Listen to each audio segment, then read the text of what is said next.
First of all, so I'd like to, I lost my voice in the locker room. Which one's live? I would just like to tip my hat to Coach Walters. I thought that Purdue played a heck of a game, and for first team, a first year staff with those players, that was a good football team. I wish them the best, and I think that their better days are ahead of them. I'm really glad that I'm looking for Herm Fraser. I'm really glad that they're not on our schedule anymore, that we don't have to play them. I hope that's the truth. Questions? Emily, we'll start with you. Dino, the defense just had a standout day today, even more kind of than they have in the past 2 weeks. Was there one or two plays that really stood out to you today? I think pick a turnover, variety flavor. I mean, turnovers are can't get enough of those, Can't get enough of them. So, I mean, the way they played, the way they handled the rushing yardage, that was a good offensive line, a good quarterback with some dynamite receivers, and that quarterback had legs as well. And for them to come out of it the way they did, I'm really, really proud of them. Anthony and Wyatt. Obviously, we didn't know about Aronde until about an hour before the game. How did you go about practicing this week and game planning on offense? And maybe if you could say how soon did you know that he was out for the season? Well, I don't think that's really important. The biggest thing is we're trying to keep it quiet for one opponent, and we want that one opponent to at least take practice time trying to find a way to defend Aronde. We're being nice and letting everyone else know, so now they don't have to take the practice time.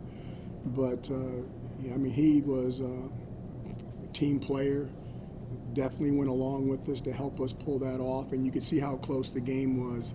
And hopefully they did spend some time trying to find ways to stop him, and that lack of preparation in other areas helped us to get a win today. I'm very proud of Aronde and how unselfish he was. And Schrader obviously had a career day on the ground. Were you expecting him to run that much entering the game, and how did he have so much success in that area? This is a very important game in our run, and we need to do the things that we need to do to win. And we asked him to use his legs in this game. And there'll be games when we ask him to use his legs a lot, and there'll be games where we won't. And hopefully we can get to a lot more of those games because, he gets hit a lot, but he also runs by a lot of people. A couple allowed third down conversions that you guys converted. How did you think your team handled the atmosphere? I thought for the first time out they did. There were some young men early with penalties that I thought they didn't handle the atmosphere very well. But I think they got into the groove, and the offense started operating with the noise. They got extremely loud on third downs. So that's going to be good experience that everybody can take with them as we move through the schedule. You've talked a lot heading into the season about how the in-game adjustments were where we were going to see your coordinators thrive. Is there one on either side of the ball that you're willing to explain to us from this game that helped you guys be successful against Purdue? No, ma'am. Not at all? You can't even give us just a snippet? No, I'm really proud of those guys. You guys can see it. I mean, it's not checkers, it's chess. There's things that are going on. It's in constant flux. It's constantly moving, and you have to stay above. You're like, hey, that was a good play. You ever going to see that play again? Well, maybe not. It all depends on what the defense does. But I think both the coordinators, even all three of the coordinators, are doing a good job when it comes to the offense, the defense, and the special teams. Overall, do you feel like your players have done a good job responding to those in-game adjustments and picking them up quickly? There's no doubt. The defense is really following the lead of Coach Long. And then you guys, if you really know what we were doing last year compared to what we're doing this year, it's not exactly the same. You can see that it's different, and that means that the offensive kids are really buying in. And, our kicking game is better than last year, but it can still be even better than what you've seen so far. Coach, obviously an emotional one, but with Aronde's injury and it being in a big hostile environment, what can you say about the resiliency that your team showed tonight? We had our ups and downs. We had our mishaps and we had our plays that were made, but I thought we stayed together as a family. And to see the offense rooting for the defense and the defense rooting for the offense. And then again, you guys, I say kicking game's 1/3 of the game. You're like, oh, well, they didn't do anything. Well, if they didn't do anything bad, that's normally really good. Just think back a little bit, a couple of games. So I'm really proud of what those young men have done so far, and I'm glad that they're so unselfish that they don't care who gets the credit as long as we get the win. There seemed to be an uncharacteristic amount of drop passes today. I don't know if that's what you saw, but was that a disconnect between Schrader and the receivers? Was that more so on the receivers' end? Like, what kind of caused that? I think it might have been just playing at night for the very first time. It was a darker atmosphere than what we've played at the Dome, and you guys know how bright it is in the Dome. And I was sitting there going, maybe I should have practiced them at night. But now all our classes are at night, so with the academic schedule that we have at Syracuse, we can't swing practices like that. And if we do swing it, once again, we're back in the Dome, where the lighting in the Dome is not like a stadium where you have lights coming in and you have darkness behind and the light is escaping through the roof. I mean, I can get into a lot of detail when it comes to that. Now, all that being said, I still expect them to catch everything. So they need to answer to Grandpa about that.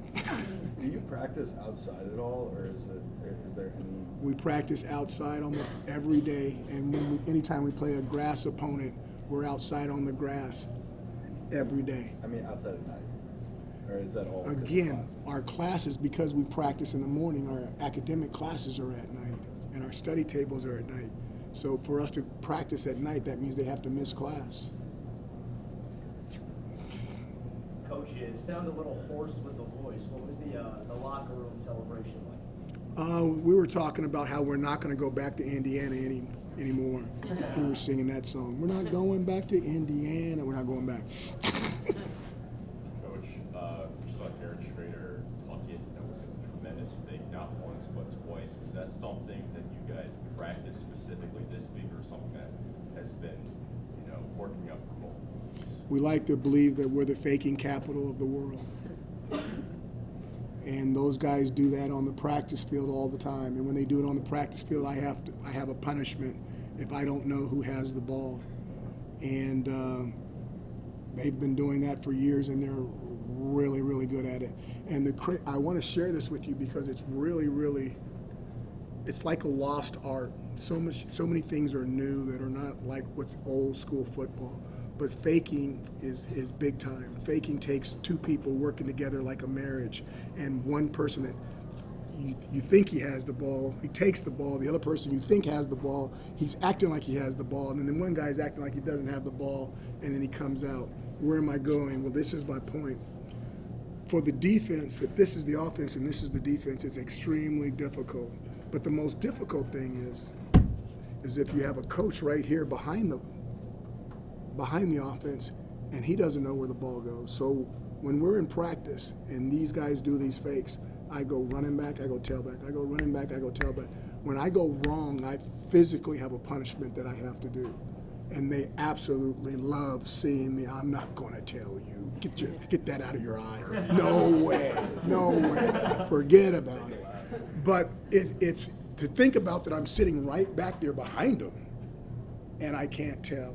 That's how good they are at it. True story. Coach, on defense, Justin Barron and Barnwell Wax both had a couple pass deflections. It looked like the secondary was really strong. What were they seeing so well from the Purdue offense? I think they have fantastic keys. They're really jumping stuff well, and there's no hesitation when they put their stab foot in the ground and they go from going backwards to going forward. There's no hesitation. They're green light go. And if they're wrong, they're wrong, but most of the time they're right. Have you talked to Darton since the game ended? I have not had a chance to talk to him since the game ended. I saw him. How do you look? Not much taller. Take two more. Sorry, Anthony, finish with Emily. Obviously, this is the first game without David Walbaugh. How did you see guys fill in at right tackle? I gotta watch the tape. She already knew what I was gonna say. I gotta watch. Some of that stuff inside you guys. Now the tackle, I can actually see off the edge a little bit, but you really gotta watch the tape before you make a comment on an offensive lineman, because some of their stuff is just barbaric in there. So you really got to see the whole story. You just don't want to judge it off of one or two mishaps, because the two bad plays you saw may be the only two bad plays, and then end up grading an A. So you really got to watch the tape, especially with those interior guys. Last question for Coach to Emily. You said on the radio show Thursday night that you had wanted us to ask about the penalties and the stuff you challenged last week, and we didn't. So I'm Emily, here to you ask. listen to a I radio listen show? every week, the whole hour. I got goosebumps. I listen every week. Obviously, a lot of penalties tonight, which you already mentioned, and a couple reviews and officiating stuff. Sure, you want to see tape, but was there anything that you felt particularly contentious about? That word is too big. I don't know the definition. My whole family, all my sisters, all my daughters are going to get mad at me. So I'm going to get this definition across my phone. But I will say this. I thought that it was a game that I want to go back and watch the tape because there was calls that I try to pride myself on being able to see it from the naked eye. And from the naked eye, it was like, well, that's not what I saw at all. And I told the officials, I think they do have a tough job. I told them, hey, there's no profanity, nothing bad coming from our side. And I said, I'm going to go back and I'm going to look at this tape in great detail because there was a bunch of calls where I just even the, what do you call it? The challenge, I didn't challenge anything, but the reviews were like, how did they come up with that one?